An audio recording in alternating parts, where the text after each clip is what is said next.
दोस्तों नमस्कार, मैं संजय मग्गू और मौजूद है देश रोजाना के डिजिटल मीडिया मंच पर। पूरे हरियाणा में इस समय निकाय चुनाव का डंका बज रहा है। यानी कि हरियाणा की जो छोटी सरकारों का चुनाव होना है, शहरी सरकारों का, उसके लिए तमाम, चाहे वो राजनीतिक दलों के कार्यकर्ता हों, नेता हों, और या फिर पॉलिटिकल एनालाइज करने वाले लोग, राजनीतिक विश्लेषक, तमाम अगर कहीं चर्चा है तो केवल चुनाव की। आज स्कूटनी का काम पूरा हो गया। इसके साथ साथ ही जो चुनाव लड़ने वाले कैंडिडेट्स हैं उनको सिंबल मिल गए, और सिंबल मिलने के बाद में कहें तो विधिवत चुनाव प्रचार शुरू हो जाएगा। भारतीय जनता पार्टी नगर निगम के सभी स्थानों पर जो मेयर के चुनाव है सिंबल पर लड़ रही है, पार्षदों के चुनाव सिंबल पर लड़ रही है, नगर परिषद के चेयरमैन के चुनाव सिंबल पर लड़ रही है, नगर पालिका के चेयरमैन के चुनाव सिंबल पर लड़ रही है, और कई स्थानों पर नगर परिषद के पार्षद भी सिंबल पर हैं। दूसरी तरफ कांग्रेस की बात करें तो फिर कांग्रेस नगर निगम के मेयर का चुनाव सिंबल पर लड़ रही है, अपने चुनाव निशान पर। पार्षद के चुनाव नगर निगम में वो सिंबल पर लड़ रही है। कुछ स्थानों पर नगर परिषद के चेयरमैन भी सिंबल पर है, और नगर पालिका के चुनाव वो इंडिविजुअल यानी कि कांग्रेस का कैंडिडेट सिंबल पर नहीं होगा। इस चुनाव को लेकर जो विशेष बात है, अगर कहें तो आज जब स्कूटनी का काम चल रहा है, नामांकन वापसी लेने का अंतिम दिन है, इसमें देखें तो पंचकुला के अंदर आज 2 पार्षद निर्विरोध निर्वाचित हो गए। फरीदाबाद के अंदर 1 पार्षद पहले निर्विरोध निर्वाचित हो गया, यानी कि कांग्रेस के कैंडिडेट ने नामांकन ही नहीं किया। आज कांग्रेस के कैंडिडेट ने अपना समर्थन दे दिया भारतीय जनता पार्टी के प्रत्याशी को।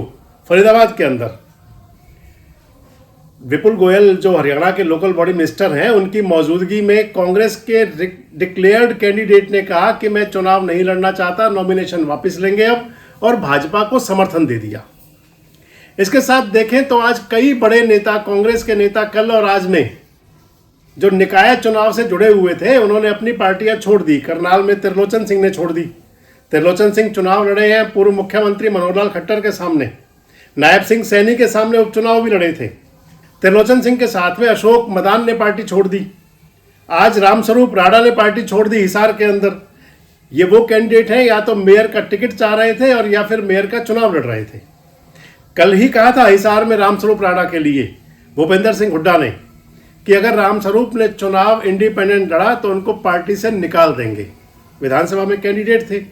यानी कि स्थिति में जब चुनाव सर पर है, कांग्रेस पार्टी की स्थिति ऐसी बन गई कि उसको अपने कैंडिडेट तैयार करने में, अपने कैंडिडेट खड़े करने में, गुरुग्राम का देखें तो गुरुग्राम नगर निगम के एक पार्षद ने अपना नॉमिनेशन नहीं किया, टिकट ये कहते हुए वापस किया कि मैंने तो मांगा ही नहीं था, तो फिर दिया क्यों।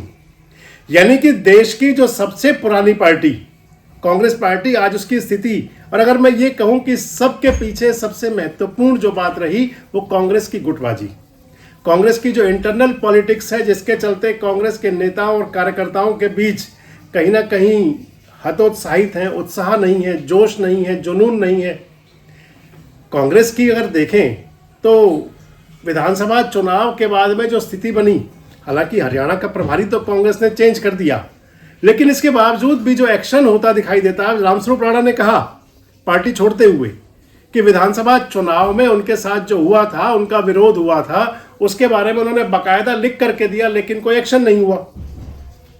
मैं इसलिए कह रहा था आपको कि कांग्रेस की स्थिति ऐसी है कि अगर चुनाव मैदान में ही उनके कैंडिडेट नहीं होंगे तो फिर जंग क्या होगी। अगर चुनाव के अंदर कैंडिडेट सामने नहीं आएंगे तो फिर मुकाबला क्या होगा। और अगर मैदान में अगर कैंडिडेट वापस हो तो इसे, आप अगर युद्ध लड़ रहे हैं और सेना आपकी वापस होने लग जाए तो इसको पीठ दिखाना कहते हैं। अगर आपके नेता, आपके समर्थक, आपके कार्यकर्ता अगर चुनावी रण से, जंग से पीठ दिखानी शुरू कर देंगे तो फिर आम कार्यकर्ताओं के बीच क्या संदेश जाएगा, क्या उनके बीच में उत्साह होगा, कैसा उनके बीच में जोश या जुनून जागेगा। ये कांग्रेस के लिए आत्ममंथन का समय है। ये कांग्रेस के लिए आत्मचिंतन का समय है कि आखिर उनके साथ ऐसा हो क्यों रहा है।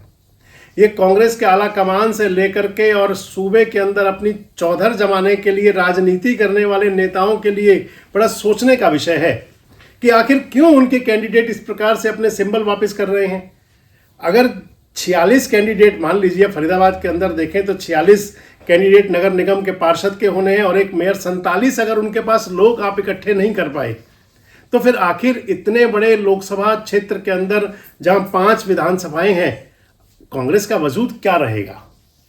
अगर गुरुग्राम की बात करें तो कुछ कमोबेश वही स्थिति गुरुग्राम में है। 26 जो निगम के पार्षद बनने हैं उनमें से 20 पर कैंडिडेट बामुश्किल दिए जा सके।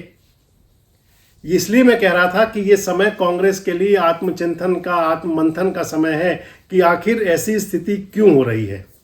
कांग्रेस के आला कमान को भी देखना होगा कि संविधान बचाओ यात्रा तो निकालेंगे, आज उसकी तैयारी चल रही थी, लेकिन जब तक कांग्रेस कांग्रेसियों को खुद एक दूसरे को एकजुट होकर बचाने की कोशिश नहीं करेंगे, तो फिर उस हद तक स्थिति काबू में नहीं आएंगी।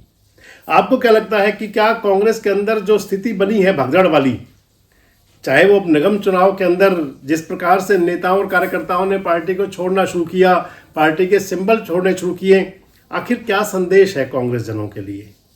आपको क्या लगता है कि आने वाला समय कांग्रेस के लिए और क्या और दुर्दशा वाला होगा, और या फिर इनके नेता जो बड़े नेता हैं आला कमान वाले या प्रदेश इकाई के बड़े नेता, इससे कुछ सबक लेंगे? क्या आने वाले समय में कांग्रेस का भविष्य हरियाणा में कैसा होगा? जब कैंडिडेट नहीं मिले चुनाव लड़ने के लिए, तो क्या बीजेपी के लिए कोई चुनौती दे पाएंगे, और या फिर ढाक के 3 पात वाली स्थिति बनी रहेगी? जरूर बताएं कमेंट्स बॉक्स में। जुड़े रहें हमारे साथ, देखते रहें देश रोजाना। हमारे साथ जुड़े रहने के लिए सब्सक्राइब करें देश रोजाना के YouTube चैनल को और नई वीडियो की नोटिफिकेशन पाने के लिए बेल आइकन जरूर दबाएं। अगर आप ये वीडियो Facebook या Instagram पर देख रहे हैं तो पेज को लाइक और फॉलो जरूर करें और ज्यादा से ज्यादा शेयर करें।